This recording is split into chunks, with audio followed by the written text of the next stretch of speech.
Hi எல்லோருக்கும் வணக்கம். Welcome back to our channel. Friday வந்து எப்பொழுதுமே எங்கள் ஊரில் ஃப்ரைடே தான் வந்து மார்க்கெட் போடுவாங்க. ஸோ வாங்கிட்டு வந்த வெஜிடபிள்ஸ் அதுக்கப்புறம் கொத்தமல்லி புதினா எல்லாத்தையும் வந்து அம்மா இன்றைக்கி காலையில் தான் சுத்தம் பண்ணி எடுத்து வச்சிட்ருந்தாங்க. ஒரு வாரத்துக்கு தேவையான எல்லா காய்கறிகளையுமே வெள்ளிக்கிழமையே வந்து வாங்கிட்டு வந்து வச்சுருவாங்க. இடையில வந்து எந்த வெஜிடபிள்ஸுமே வந்து நாங்கள் வாங்க மாட்டோம். சந்தையில் தான் வந்து மஷ்ரூமும் வந்து விற்றுட்ருந்தாங்கன்னு சொல்லிட்டு அம்மா வாங்கிட்டு வந்திருந்தாங்க. இன்றைக்கி காலையில் வந்து மஷ்ரூம் கிரேவி தான் செஞ்சுருந்தோம். அக்கா அதுக்கு வேணுங்கிறதெல்லாம் எனக்கு கட் பண்ணி கொடுத்துட்ருந்தாங்க.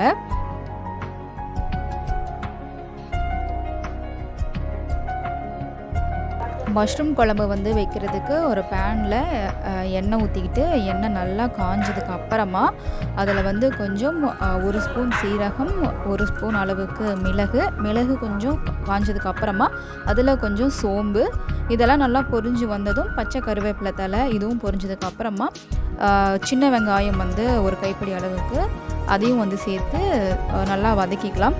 சின்ன வெங்காயம் நல்லா வதங்கணும். கோல்டன் ப்ரௌன் கலரில் வரும் இல்லையா, அந்த அளவுக்கு வந்ததுக்கு அப்புறமா இதுக்கு வந்து ஒரு 2 தக்காளி பழம் வந்து சேர்த்திக்க போகிறோம். அரைக்கிறதுக்கு 2 தக்காளி பழம் இதையும் வந்து அதில் சேர்த்து நல்லா வதக்கிக்கலாம். தோல் உறிஞ்சி வர அளவுக்கு நல்லா வதக்கினதுக்கு அப்புறமா இதை ஆற வச்சுட்டு மிக்ஸி ஜாரில் சேர்த்து அரைச்சி எடுத்துக்க போகிறோம். காளான் குழம்பு வந்து தண்ணியாட்டம் தான் வந்து வைக்க போகிறோம். ஸோ இதுக்கு வந்து ஒரு பெரிய வெங்காயத்தை வந்து தோல் உரிச்சிட்டு எந்த அளவுக்கு பொடி பொடியாக கட் பண்ண முடியுதோ அவ்வளோ குட்டி குட்டியாக வந்து நறுக்கி எடுத்துக்க போகிறோம்.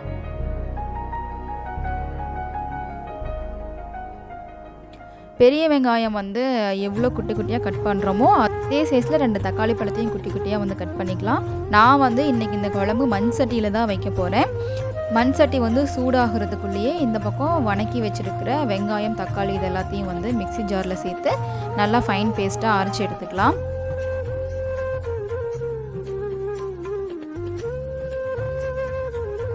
சட்டி சூடான உடனே இதில் வந்து நான் கோகனட் ஆயில் தான் வந்து சேர்த்திருக்கேன்.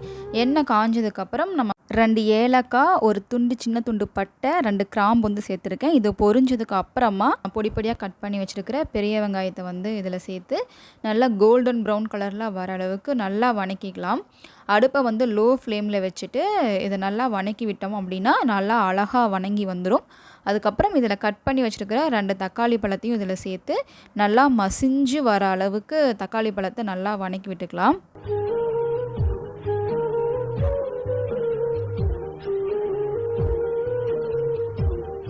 தக்காளி பழம் வதங்கின உடனே இதில் வந்து கொஞ்சம் மஞ்சள் தூள், 3/4 ஸ்பூன் கரம் மசாலா, 1 ஸ்பூன் அளவுக்கு மல்லித்தூள், 1 ஸ்பூன் நாட்டுக்கோழி குழம்பு மசாலா, இதுதான் வந்து இதில் சேர்த்துன பொடி. வேறு எந்த பொடியும் இதில் வந்து எக்ஸ்ட்ரா ஆட் பண்ணலை. இது எல்லாத்தையும் சேர்த்து ஒரு டைம் நல்லா கலந்து விட்டுக்கிட்டு அந்த பொடியோட வாசனையெல்லாம் போனதுக்கப்புறம் நம்ம அரைச்சி வச்சுருக்கிற அந்த சாந்தையும் இதில் சேர்த்துக்கலாம். சாந்தை சேர்த்து ஒரு டைம் நல்லா கலந்து விட்டுக்கலாம். அதுக்கப்புறம் நம்ம கட் பண்ணி வச்சுருக்கிற காளானையும் வந்து இதில் சேர்த்து காளான் வந்து தண்ணி விட்டு வதங்குற அளவுக்கு ஒரு 5 நிமிஷம் மூடி போட்டு வச்சிடலாம். காளான் நல்லா வதங்கி வந்துடட்டும். அதுக்கப்புறமா நம்மளுக்கு குழம்புக்கு தேவையான அளவுக்கு தண்ணியை வந்து இதில் வந்து ஆட் பண்ணிக்கலாம்.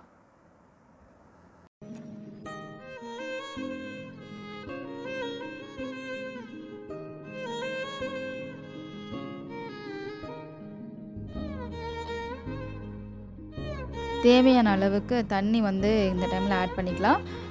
நான் இடியாப்பத்துக்கு தான் வந்து காளான் குழம்பு வந்து வச்சுருந்தேன். எங்களுக்கு இடியாப்பத்துக்கு தண்ணியாட்ட குழம்பு இருந்தால் தான் பிடிக்கும். ஸோ உங்களுக்கு எப்படி கன்சிஸ்டன்சி வேணுமோ அதுக்கு தகுந்த அளவுக்கு நீங்கள் கிரேவி மாதிரி வேணுனாலும் கிரேவி மாதிரி வச்சுக்கோங்க. இதில் வந்து கொஞ்சம் தேவையான அளவுக்கு உப்பு வந்து சேர்த்துட்டு பச்சை கருவேப்பிலையில் இருக்கு இல்லையா, அது வந்து ஃப்ளேவருக்காக மேலே கொஞ்சம் போட்டு விட்டுட்டு ஒரு மூடி ஒன்று வச்சு நல்லா மூடி வச்சிடலாம். குழம்பு வந்து சூப்பராக கொதித்து எண்ணெய் பிரிஞ்சு அழகாக ரெடியாகி வந்ததுக்கப்புறமா மேலே கொஞ்சம் கொத்தமல்லி இலையை வந்து தூவி இறக்கிட்டா சூப்பரான காளான் குழம்பு வந்து ரெடி ஆகிடும். காளான் குழம்புக்கு இன்றைக்கி ராகி இடியாப்பம் தான் வந்து நாங்கள் செஞ்சுருந்தோம். 3 கப் அளவுக்கு மாவு எடுக்க போகிறேன். அதனால் 4 கப் எந்த கப்பில் வந்து மாவு எடுக்கிறனோ அதே கப்பில் 4 கப் அளவுக்கு தண்ணி ஊற்றி தண்ணி நல்லா கொதிக்க வச்சுக்கலாம். கொதிச்சதுக்கப்புறம் 3 கப் அளவுக்கு மாவு வந்து இதில் சேர்த்துட்டு நல்லா கட்டி விழாமல் கையெடுக்காமல் கிளறி விட்டுக்கிட்டே இருக்கணும். கை கொஞ்சம் வலிக்க தான் செய்யும். ஆனாலும் கட்டி விழுந்துருச்சு அப்படின்னா அது நல்லா இருக்காது. இடியாப்பம் வந்து ஒழுங்காக வராது. ஸோ கட்டி இல்லாமல் எந்த அளவுக்கு கிளற முடியுமோ அடுப்பை லோ ஃப்ளேமில் வச்சுட்டு சூப்பராக வந்து கிளறி எடுத்துக்கோங்க. எனக்கு இப்படி தான் வந்து வந்திருந்தது. போன டைம் நான் செஞ்சுருந்தப்போ ஆற வச்சு செஞ்சுட்டேன். அதனால் ரொம்ப இறுகி டைட் ஆயிடுச்சு. என்னால் இடியாப்பம் வந்து புழிஞ்சு எடுக்க முடியல. அதனால் நான் இந்த டைமு ஹாட் பாக்ஸில் வந்து போட்டுட்டேன் மாவை வந்து எடுத்த உடனேயும். ஹாட் பாக்ஸ்லேருந்து கொஞ்சம் கொஞ்சமாக மாவு எடுத்து அந்த இடியாப்பம் புழிவோம் இல்லையா, அதில் வந்து போட்டு இடியாப்பம் புழிஞ்சோம். அவ்வளோ சூடாக போட்டுமே எனக்கு கொஞ்சம் டைட்டாக தான் இருந்தது. நானும் எங்கள் பாப்பா 2 பேரும் சேர்ந்து தான் வந்து புழிஞ்சு எடுத்தோம். அதனால் இன்னும் கொஞ்சமே வந்து இலக்கமா மாவு இருந்தால் ஈஸியாக வந்திருக்கும் அப்படின்னு வந்து எனக்கு தோணுச்சு. ஸோ 1 கப் மாவுக்கு 2 கப் அளவு தண்ணி ஊற்றி கிளறுனீங்க அப்படின்னா கரெக்டாக இருக்கும் அப்படின்னு நான் நினைக்கிறேன். எவ்வளோ நேரமா நான் வந்து ட்ரை பண்ணேன். மாவு அவ்வளோ சூடாக போட்டுமே எனக்கு அது புழியறதுக்கு ஈஸியாகவே வரல. ரொம்ப டைட்டாக தான் வந்து இருந்தது. கொஞ்ச நேரம் வந்து சரி செஞ்சு பார்ப்போம் எந்த அளவுக்கு தான் வருது அப்படின்னு சொல்லிட்டு திருவிட்டே இருந்தேன். அந்த புடியும் வந்து சில்வரில் இருந்தனால எனக்கு கை சூடாக இருந்தது. அப்புறம் எங்கள் பாப்பா நான் 2 பேரும் சேர்ந்து சுற்றுனங்காட்டியும் நல்லா ஈஸியாக வந்துருச்சு அழகா. ஒவ்வொரு தட்டாக இது மாதிரி சுற்றி சுற்றி 4 இதுவாக வந்து போட்டு இடியாப்பம் வந்து புழிஞ்சு இட்லி பாத்திரத்தில் வந்து வச்சு ஒரு 10 நிமிஷம் வேக வச்சு எடுத்துட்டேன். சூப்பராக வந்து ராகி இடியாப்பம் வந்து ரெடி ஆயிடுச்சு.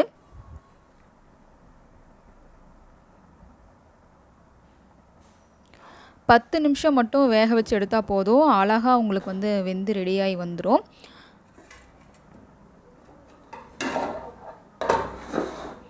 ஸோ இன்றைக்கி வந்து எங்கள் வீட்டில் இடியாப்பம், அதுக்கு வந்து காளான் குழம்பு இதுதான் வந்து செஞ்சுருந்தோம். இதே மாதிரி கண்டிப்பாக ட்ரை பண்ணி பாருங்கள். டேஸ்ட்டும் வந்து சூப்பராக வந்து இருக்கும். எங்கள் அக்காவுக்கு வந்து எப்போவுமே வாயில் அடிக்கடி வந்து பாடி ஹீட்டுக்கு வந்து புண்ணு வந்துடும். அதனால் தேங்காய் பால் இருக்கு இல்லையா, அது காலையில் வெறும் வயிற்றுலையே அடித்து குடிச்சிட்ருந்தாங்க. அல்சர் இருக்கிறவங்க, அதுக்கப்புறம் பாடி ஹீட்னால் வாயிலெல்லாம் புண்ணு வரும் இல்லையா, அவங்கெல்லாம் வந்து இந்த தேங்காய் பால் காலையில் வெறும் வயிற்றில் அரைச்சி அதில் வந்து நாட்டு சர்க்கரை தேவைன்னா வந்து சேர்த்திக்கோங்க. குடித்தா வயிறு புண்ணு வந்து சீக்கிரம் ஆறிடும். எங்கள் வீட்டில் எப்போவுமே நான், அக்கா, அம்மா, பாப்பா எல்லாருமே வந்து எது இருந்தாலும் சாப்பிட்டுப்போம். ஆனால் அப்பா, தாத்தா, பாட்டி இவங்களுக்கெல்லாம் வந்து செலக்டிவான ஃபுட்டு தான் வந்து அவங்க சாப்பிடுவாங்க. ஸோ அவங்களுக்கு வந்து களி அம்மா கிளறினாங்க. ராகி இடியாப்பம் அப்படின்னு சொன்ன உடனேயுமே அப்பா எனக்கெலாம் வேண்டாம் அப்படின்னு சொல்லிட்டாங்க. சரி அவங்க 3 பேர்த்துக்கும் களி செஞ்சு கொடுத்துடலாம் அப்படின்னு சொல்லிட்டு காலையிலேயே அம்மா களி கிளற ஆரம்பிச்சிட்டாங்க.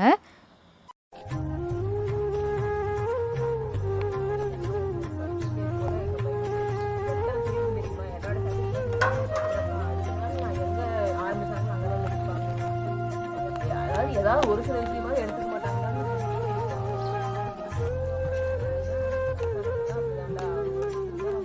அன்னைக்கு என்னங்க அம்மா அப்பச்சி கையில். இன்றைக்கி பாப்பாவோட லஞ்சுக்கு வந்து வரகரிசியில் சாதம் செஞ்சு அம்மா வந்து அதுக்கு மணத்தக்காளி கீரை பொரியல் நான் செஞ்சுருந்தாங்க. அதை வந்து வச்சு கொடுத்து விட்டுட்டேன். வரகரிசி சாதமும் மணத்தக்காளி கீரை பொரியல், அதுக்கப்புறம் நைட்டு வந்து தயிர் ஊற்றி வச்சுருந்தோம், அதையும் வந்து கொடுத்து விட்டுருந்தோம்.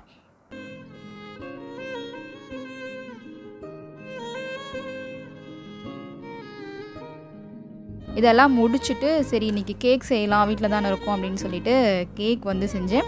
கேக் செய்கிறதுக்கு அதே மாதிரி ஒரே கப்பு தான், எந்த கப்பில் வந்து எல்லாம் அளக்குறோமோ அதே கப்பில் தான் மற்ற எல்லா இன்க்ரீடியண்ட்டுமே வந்து ஆட் பண்ண போகிறோம். ஸோ 3/4 கப் அளவுக்கு நாட்டு சர்க்கரை, 1 கப் அளவுக்கு பால், அதுக்கப்புறம் 1/4 கப் அளவுக்கு வாசனை இல்லாத எண்ணெய், கோல்ட் வின்னர் எண்ணெய், இந்த மாதிரி எந்த மாதிரி எண்ணெயெல்லாம் வந்து சேர்த்தலாமோ அது மாதிரி சேர்த்திக்கோங்க. அதுக்கப்புறம் 1/4 கப் அளவுக்கு கோதுமை மாவு வந்து ஆட் பண்ணியிருந்தேன்.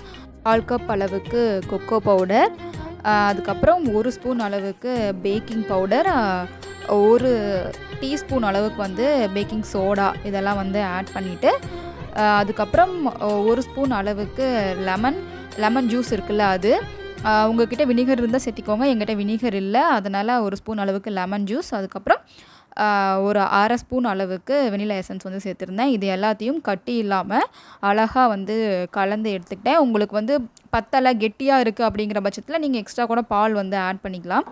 இந்த கன்சிஸ்டன்சியில் வந்து கிளறி எடுத்து வச்சுட்டு, அடிகனமான பாத்திரம் ஈவனாக இருக்குது இல்லையா, அது மாதிரி இது மாதிரி இருக்கிற பாத்திரத்தில் வந்து நெய் வந்து சுற்றி எல்லா பக்கமும் வந்து தடவி விட்டுக்கலாம். தடவிட்டு அதுக்கப்புறம் அதில் கோதுமை மாவு வந்து சேர்த்து எல்லா பக்கமும் ஸ்ப்ரெட் பண்ணி விட்டுட்டு, இந்த மாதிரி வந்ததுக்கப்புறம் இந்த கேக் வந்து அவனில் செய்யல, அடுப்பில் தான் வந்து செய்ய போகிறோம். அதனால் முன்னாடியே உப்பு வந்து சேர்த்து ஒரு 10 நிமிஷம் ப்ரீ ஹீட் வந்து பண்ணி வச்சுட்டேன். அதுக்கப்புறம் நம்ம ரெடி பண்ணி வச்சுருக்கிற இந்த கேக் மாவு வந்து இதில் ஊற்றிட்டு எல்லா பக்கம் ஈவனாக போகிற அளவுக்கு தட்டி விட்டு, அதுக்கப்புறம் இதை வந்து எடுத்து அடுப்பில் வச்சு வேக வச்சு எடுக்க போகிறோம்.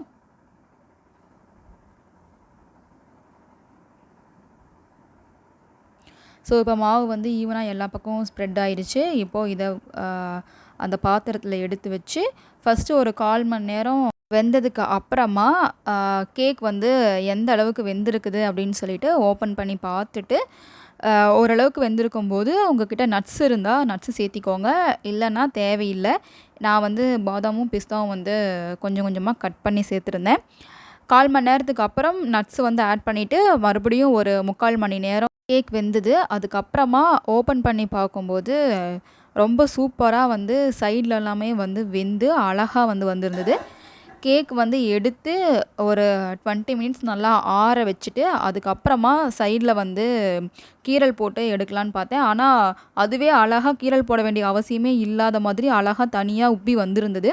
சரி எதுக்கும் இருக்கட்டுமே அப்படின்னு சொல்லி சுற்றியும் லைன் பண்ணி விட்டுட்டு, அதுக்கப்புறம் எனக்கு அதை எடுத்து கொட்டுறதுக்கும் பயமாக இருந்தது. அதனால் அக்காவை கூப்பிட்டு எடுத்து கொட்ட சொன்னேன். அக்கா தான் வந்து பிளேட்டிங் பண்ணாங்க. ரொம்ப அழகாக வந்து வந்திருந்தது. ஃபஸ்ட் டைம் வந்து வீட்டில் கேக் செய்கிறோம். இதுக்கு முன்னாடி நான் செஞ்சதில்ல, அக்கா வேணா செஞ்சுருக்காங்க. எனக்கு ரொம்ப எக்ஸைட்டிங்காக இருந்தது. அதை பார்த்தோன்னே ரொம்ப அழகாக வந்து வந்திருந்தது. கேக்கை வந்து கட் பண்ணிவிட்டு நான் எடுத்து காட்டுறேன் பாருங்கள், எவ்வளோ சாஃப்டாக ஸ்பான்ச்சியாக வந்து இருக்குது அப்படின்னு சொல்லிட்டு.